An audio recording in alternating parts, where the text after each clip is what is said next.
Hello again, everybody. This week we are discussing Aristotle's Ethics and Politics, or the ends of human activity. And so, although there's going to be some important overlap with the work we saw discussing as metaphysics and epistemology, we'll see how it's applied to the good of human life, right? So instead of just trying to describe what's true and how we know things, we'll now see what type of ethics flows out of Aristotle's metaphysics and epistemology. Okay, so our overall question that we're dealing with this week really is, what is truly good for human beings? And this can divide into two separate questions, right? One, what is a good human life? Right, so think about what would be the most excellent life for you to live. I'm assuming we're going to all give different answers to this, right? Some people will say it's a life of achievement. Some people will say it's a life of pleasure or partying. Another person might say it's a life full of family and friends and loving relationships, so on and so forth. So what is a good human life? Do some of us have it wrong? Aristotle is going to give us an objective answer to what a good human life looks like. So some of us, we might think it's a life of pleasure, for example, and we're going to end up being wrong about that. Aristotle thinks there is an objective answer to what makes a human life good or excellent or worthwhile. And then secondly, we can ask ourselves, what does good human character amount to? Right? So when is a person good? So you can live a good life, but there's also a separate question, are you good? And so we could answer this question multiple ways, right? A person's good when they treat everyone equally, when they give more care to their family than their pleasures, when they're honest, but maybe a little selfish, right? You can ask what different sets of qualities, when put together, result in a good person. And so Aristotle has an objective answer for both of these, and that's what we'll be trying to figure out this week. So first, we need to get some preliminaries out of the way about value. So first, what is a value? What things are of value? Right. Well, first, we all have a desire for that which we think is good. And so the good things are the objects of our desire, and we always act so as to obtain the objects of our desire. Now notice this is really similar to what Socrates was saying, right? We always desire that which we think is good. The main difference between Socrates and Aristotle is that Aristotle doesn't think that once you know what the good stuff is, that's going to necessitate that we only end up with a desire for that thing. Aristotle allows for the possibility that desires can stem from different parts of the soul, right? So Socrates thought once you have knowledge, you end up with that unique desire that equates with that knowledge. For Aristotle, there's desires that stem from your reasoning. There's desires that stem from your passions or appetitive part or more animalistic side of yourself. But in all such cases, right, the desire is for an object, and we think that that object is good, or at least the appetitive part of the soul thinks that that object is good. The main takeaway here is that whatever is good is just an object of our desire, and we're always going to act so as to obtain the objects of our desire.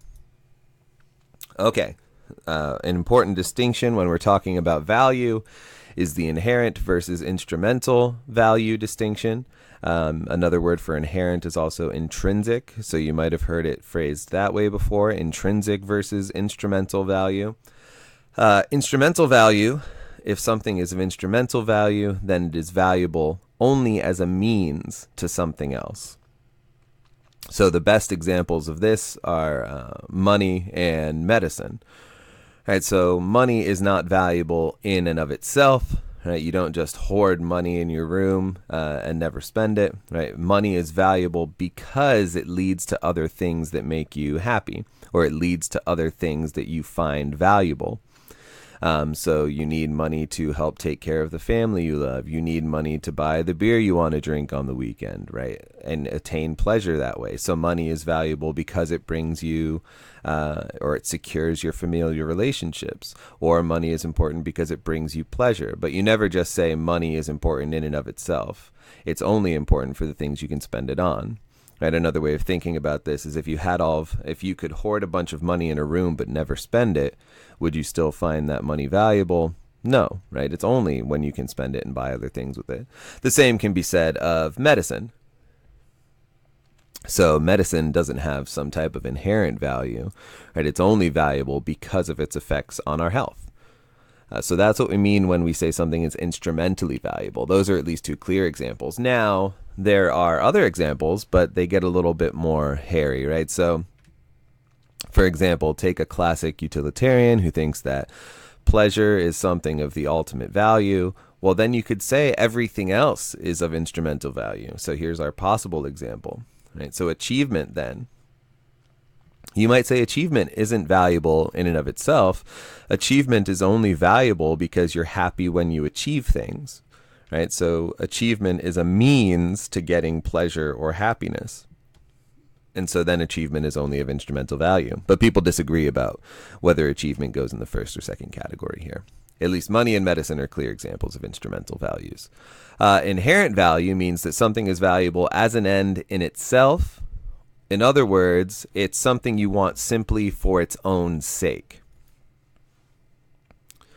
Classic examples here would be health, love, friendship, pleasure. People disagree about which one is the inherent value or if there are multiple inherent values, but these are some classic examples, right? We normally think love is something that is just something you want for its own sake. It's not that you want love because it's going to lead to something else you care about. Love is the end sort of goal in that train of human activity. You might think friendship is the same way, or you might think everything eventually comes back down to pleasure, right? And so pleasure is really the only thing that you want for its own sake.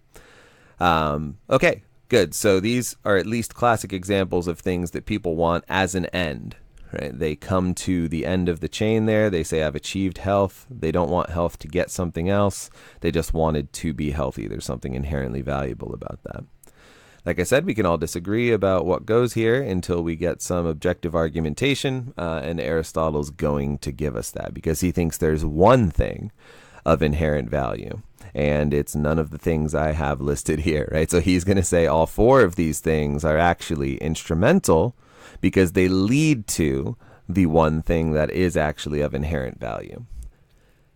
Okay. Yeah, good. So when we're talking about things that are instrumentally and inherently valuable, things can go in both categories on the list. There's nothing logically contradictory about that. There's nothing sort of philosophically problematic about that, right? Things can be both inherently and instrumentally valuable.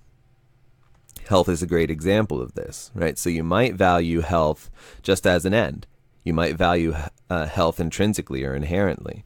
It's something that you just want, right? Because health is part of living a good human life. Not because it brings you pleasure, but just because being healthy is a better state than being sick or hindered by your health, right?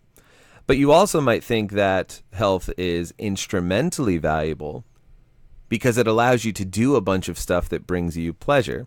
So if you're too sick to leave the house, right, then you can't go spend time with your friends or achieve the goals that you want.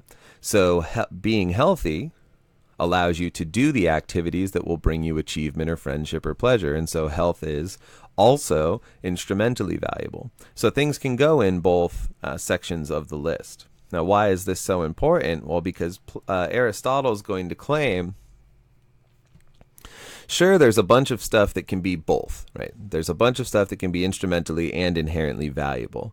But eventually, there has to be something that is only inherently valuable, which everything else that we value is aiming towards, right? In other words, there can be a number of things that are inherently valuable and instrumentally valuable, but eventually we're going to run into a single type of value, a single thing we value that is only inherently valuable. And he thinks this is a case of logical necessity, that it has to be this way. And why is that? Well, if everything was instrumentally valuable, you'd end up with the infinite chain of values, right? Why do you value this? Why do you value money? Well, it's to get an achievement. Why do you value achievement? Well, it's to get pleasure. Why do you value pleasure? Well, to be happy, so on and so forth. And you just keep going down that infinite chain. But if everything is only valuable because it leads to something else, then you end up actually valuing nothing. Right?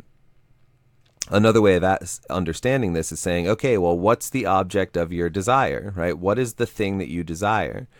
And if you have that infinite chain, you don't have an answer, right? You say, well, my ultimate desire is money. And they say, well, no, it's not. Why do you want money? Well, it's to get pleasure, so on and so forth. You would just keep moving down that chain. There is no object of your desire. And so you don't actually value anything if everything is just instrumentally valuable, right? So we have to kill this infinite chain. We have to end up with a starting point or an end point. And that's going to be the one thing that is only inherently valuable. Now you might say, okay, well, I get why everything can't be instrumentally valuable.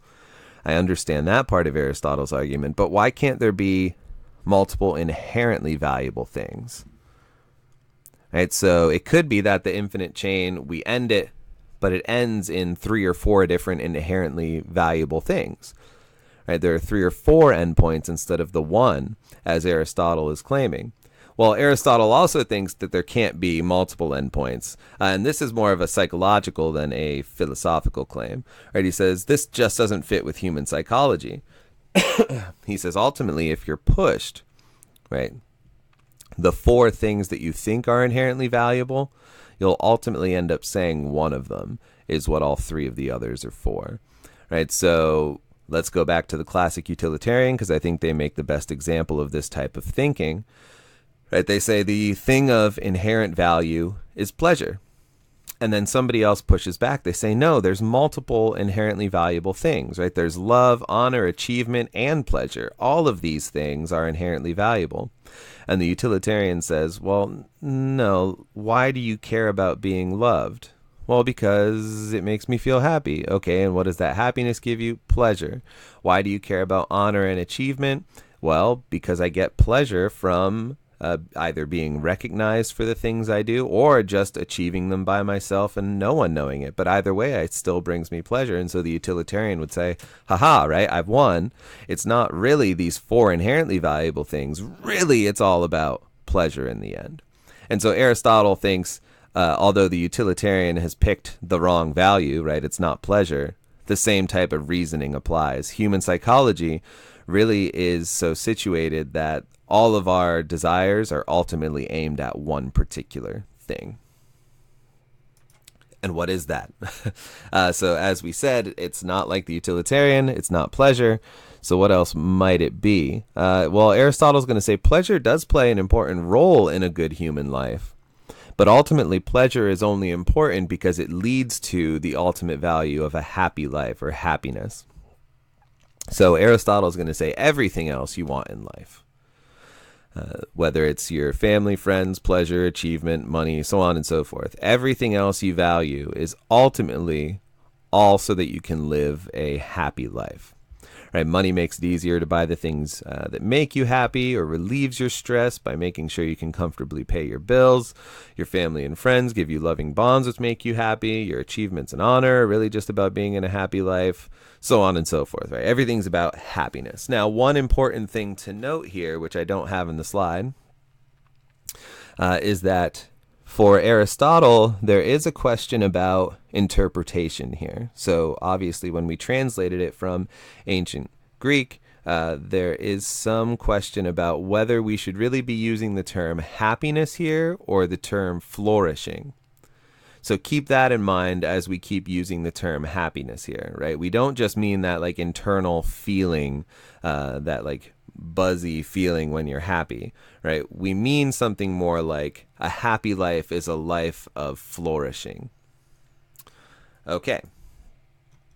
So you might wonder, right? Yeah, sure, I agree that the happy life or the life of flourishing is the most important type of life, but isn't this subjective? Right? Don't we all find different types of lives bring us happiness? Some people say their life is all about family. Some people say, no, I don't care about family. I want a life where I achieve a bunch of great things. Right? So it doesn't seem like we've really answered the question yet about what happiness is or what the best life is or what the happiest life is. And that's where we'll be going in the next lecture. Thank you, everyone.